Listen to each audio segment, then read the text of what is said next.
Oh, ay saan na naman ang punta? Nako sa dami ng dala niya ni Elias mukhang magtatagal. Di kaya mag-a-abroad. Wala naman ako nabalita ang nag-apply yan. Ang sabihin mo, magtatago. Daming kagalit ng pamilyang yan. Kayo talaga? O ano-anong iniisip niyong masama sa pamilya ni Elias? O, hindi ba close kayo? Bakit hindi ikaw magtanong? Hindi nga pala pwede. Dahil ipinagpalit ka na ni Elias dun sa bane. Na itchepuera ka na. Sino yung isa pang babae? Baka sasama na yan si Elias dun sa bisita niya.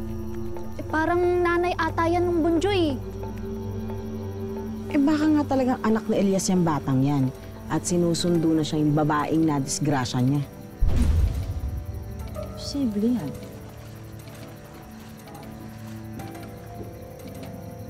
Hoy!